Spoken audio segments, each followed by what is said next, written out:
Oke, saya lanjutkan materi penanggulangan kebakaran ya, penanggulangan kebakaran. Oke, ngomong masalah penanggulangan kebakaran, di sini kita ngomong ada table content-nya, ada mengenai pencegahan kebakaran, terus jenis kebakaran itu apa saja, terus tahap pembakaran. Mas, pembakaran juga ada tahapnya, dan terus barulah terakhir alat penguji. Oke, ya. Nah, ini adalah aturan undang-undang yang membahas mengenai penanggulangan kebakaran yang harus diikuti oleh perusahaan kami, termasuk dalam Undang-Undang Nomor 1 Tahun 1970, terus Permenaker Nomor 186 Tahun 1999 tentang unit penanggulangan kebakaran di tempat kerja. Unit penanggulangan kebakaran tempat kerja ini adalah struktur tim tanggap darurat. Ya, jadi kalau struktur tim tanggap darurat itu harus ada tim tanggap kebakaran, tim evakuasi, tim P3K, tim komunikasi sampai dengan tim keamanan. Ya, jadi TSSI Tekno kita sudah buat nih masing-masing tim. Ya, masing-masing tim ini kita jabarkan kembali masing-masing buat baik.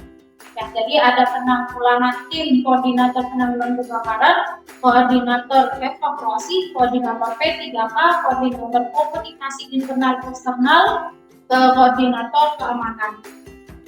Instruksi Menaker RI Nomor 11 Tahun 1970 tentang pengawasan khusus K3 penanggulangan kebakaran. Ini adalah orang-orang yang memiliki lisensi kelas A, kelas B, kelas C, kelas D. Ya, itu orang-orang yang masuk ke struktur tim tanggap darurat harus memiliki lisensi tersebut. Oke. Terus Permenaker Nomor 2 Tahun 1983 instalasi alarm atau kebakaran. Ini sistem pel alarm. Nah, kalau pel alarm di kita TSSI Tekno kita masih belum pasang. Ya, karena lumayan besar budgetnya, jadi kami masih dalam produksi action plan. Terus yang terakhir adalah syarat-syarat pemasangan dan pemeliharaan aparat. Karena aparat kami ada beberapa jenis dan dua jenis. Oke.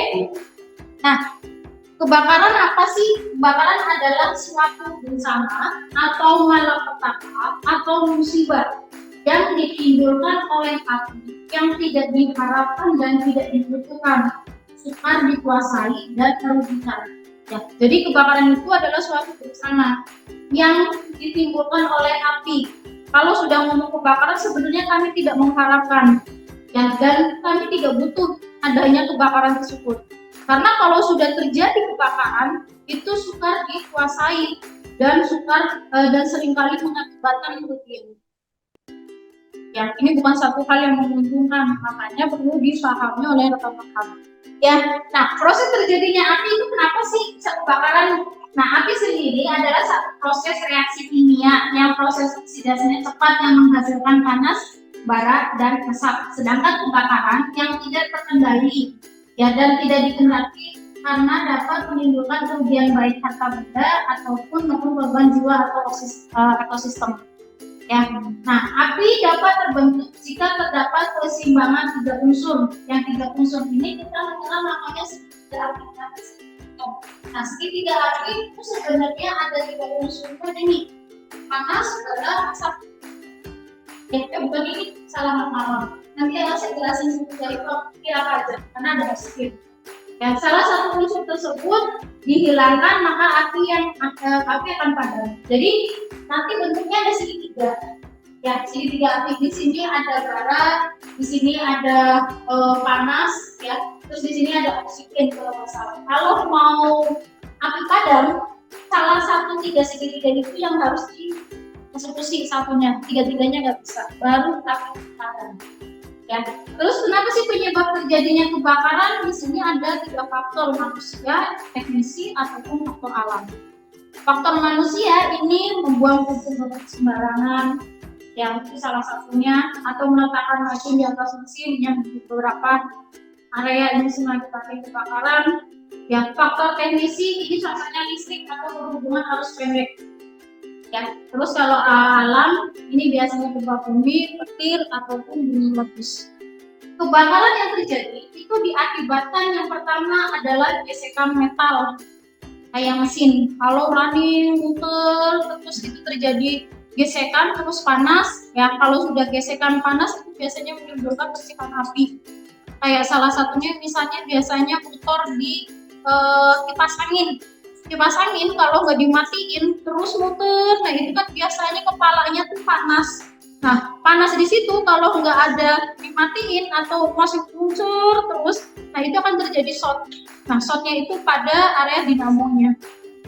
Ya, itu biasanya pilihannya langsung mati mesin kipas angin langsung rusak atau kebakaran, pilihannya biasanya gitu. Cuman biasanya kalau elektronik sekarang itu lebih baik kalau sudah menjadi bagus, jadi ketika dinamonya panas rusak, mesin kipasnya langsung mati, nggak nyampe harus kebakaran. Ya, terus bearing yang rusak, ya ini biasanya di beberapa mesin-mesin kalau nggak dilakukan dibersihkan terus kapasitas tidak sesuai. Pipa panas yang tidak diisolasi, api terbuka, proses temperatur. Ya, itu temperatur biasanya kayak proses kita ada boiler. Nah, TSS itu nggak ada boiler. Ya, jadi kita nggak ada pembangkit tenaga yang menggunakan boiler. Oke, kebakaran karena kabel yang panas atau biasanya kabel.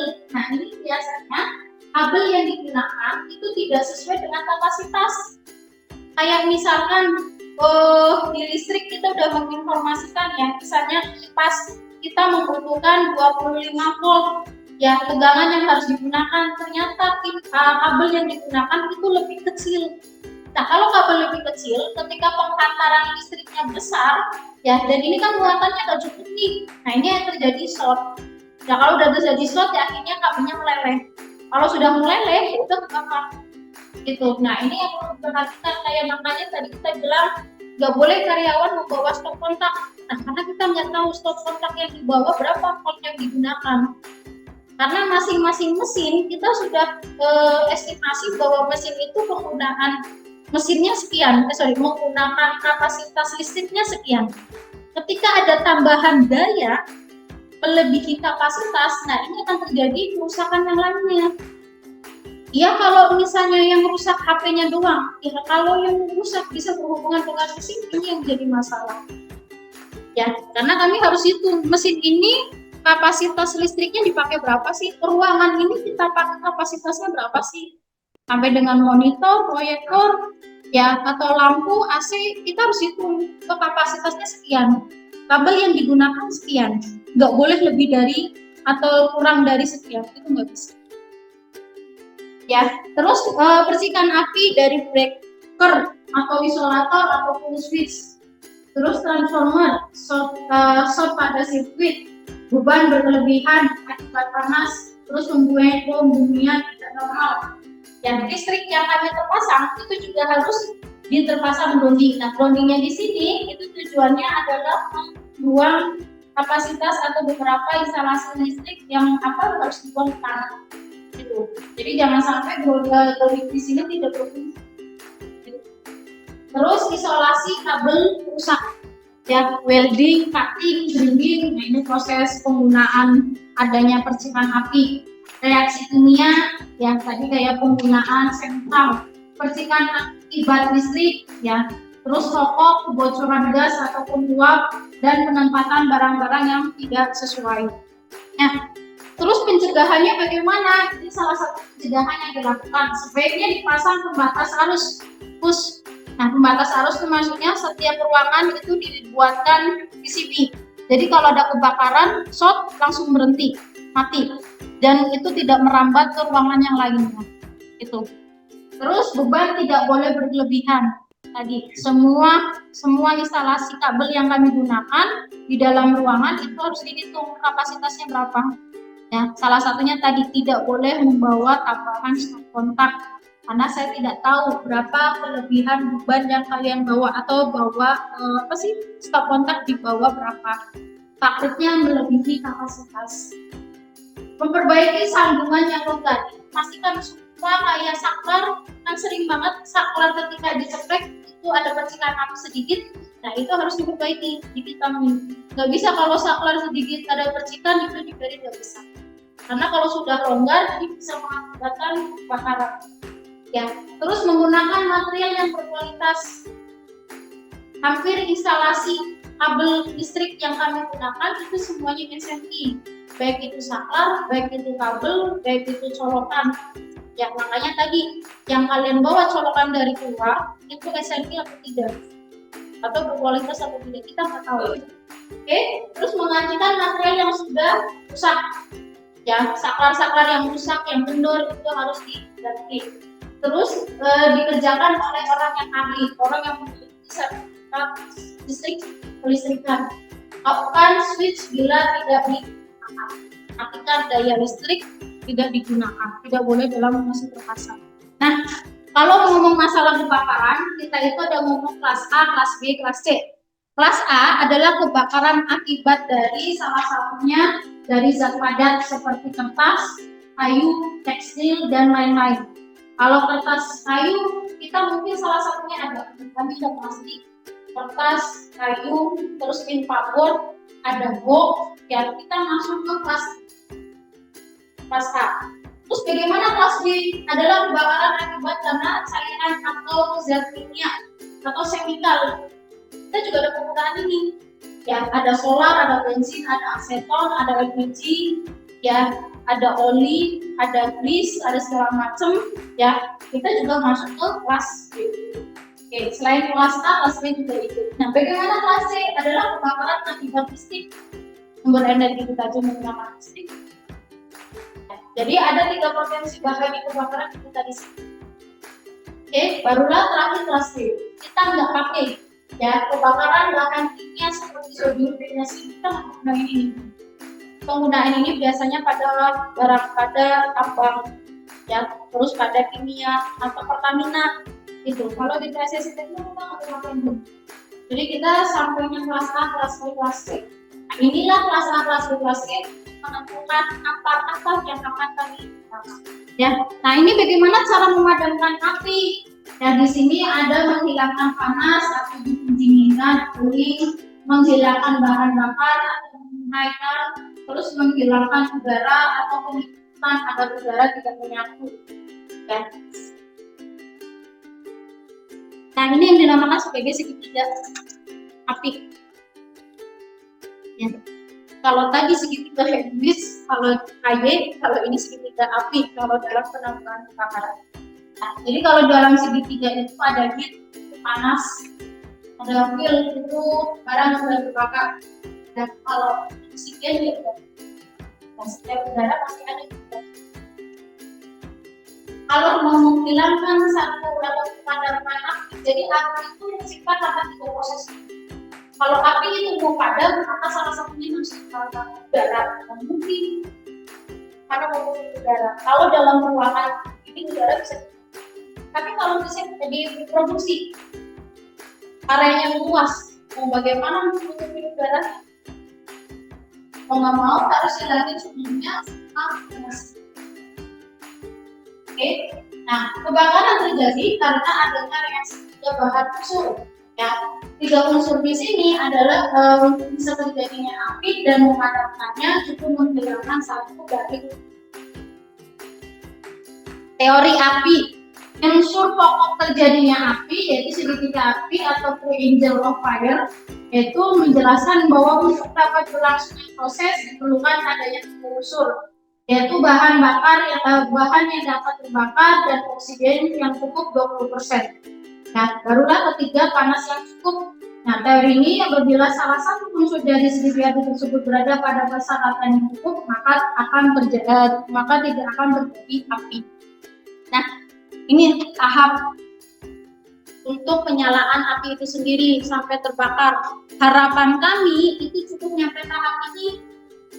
Tahap penyalaan itu menggunakan pemadaman menggunakan apa? Tahap pertumbuhan itu menggunakan hidran. Nah, sedangkan TSS Tekno kita belum menggunakan hidran, jadi nggak bisa. Makanya harapan penyalaan ketika ada percikan api sedikit langsung pakai apa? Nah, itu bisa. Tapi kalau sudah merambat, sudah cukup luas, harus menggunakan ini. Kalau tahap pertumbuhan harus menggunakan hidran. Kalau sudah ngomong flashover itu makin besar. Nah, alamat ini harus hubungin Ya, kalau udah tahap ini surut, ya selesai. Kami nggak mau ada di tahap menurut karena penanggulangannya itu tidak memadai. Makanya ada beberapa proses yang harus kita tahu. Salah satunya tadi penggunaan chemical, penggunaan listrik, kabel charger HP, penambahan. Oke, ini bagian apar. Ya, kalau bagian apar, sama itu ada handle, ada tekanan, atau pressure, tabung selang. Ini pegangan, ini handle pegangan. Oke, terus pin pengaman. Jadi kalau mau semprot isi tabungnya, pinnya harus ditaruh. Nah, kalau pressure di sini menginformasikan ada tekanan atau tidak udara. Jangan sampai ditekan close ya. Jadi nggak tertekan, akhirnya nggak bisa. Nah, terus ini tabungnya baru ini sama. Nah, jenis api atau jenis pemadam kebakaran. Ya, ini media pemadamnya atau apar. Di sini secara jenis ada 4 jenis. Ada chemical powder, atau kita kenal sebagai powder, ada karbon dioksida atau CO2, ada foam atau busa, batal ataupun air. Ya, nah kalau di TSSI pakai apa? TSSI Tekno. Kalau TSSI Tekno itu 2 jenis ini. Dari kelas 3, kelas A, kelas B, kelas C. Tadi kalau kelas A, masih ingat apa nih? Barang yang mudah terbakar atau limbah dari padat, misalnya kayu, panas, ya. Kalau kelas B, bakaran mengakibat dari chemical. Ya, kalau kelas C, ya. Nah, ini kita pakai kalau powder di TSSI Tekno kita pakai powder dan pakai chemical. Kita nggak bisa pakai busa atau water. Kenapa? Karena untuk sumber potensi kebakaran yang terbesar di kami salah satunya adalah penggunaan listrik. Gak mungkin kalau ada konslet listrik terus kita pemadamannya menggunakan water, yang padam bukan listriknya, yang padam orangnya. Makanya kita gak bisa pakai ini, kita cukup pakai powder dan CO2. Kalau powder itu bentuknya seperti serbuk terigu, ya, kayak terbuk di kotak. Kalau CO2 bentuknya kan terigu. Yang kalau foam ya rusak. Ya, tapi masing-masing memiliki kelemahan dan kelebihan. Ya. Nih, kalau jenis air, ya, air mudah dikendalikan. Boleh pengawalan untuk pemadaman api jenis A, yaitu tadi kalau jenis A tadi cuma kertas, nggak bisa. Kalau kita cuma kertas doang, kertas kita aja ada di beberapa jenis elektronik. Ya, kalau disemprot pakai ini A, elektroniknya rusak. Oke, kekurangannya tidak sesuai memadamkan untuk B, C, dan elektronik atau program. Makanya kenapa kita juga nggak bisa. Oke, foam, ya, sesuai untuk pemadaman api kelas B, chemical B3, ya. Sedangkan kan di chemical B3 nggak cukup ini, tidak dianjurkan memakai kebakaran kelas A, kelas C, dan kelas D. Nah, CO2, ya, dapat memadamkan api kebakaran kelas C, yaitu listrik, ya. Terus tidak efektif pemadaman api kelas A, kelas B, kelas C. Kenapa Bu TSSI menggunakan menggunakan CO2, sedangkan kalau di sini umumnya tidak efektif kelas A, B, dan C. Kalau D kan kita nggak pakai nih, kita pakainya kelas A dan kelas B. Nah, kenapa kami tetap pakai?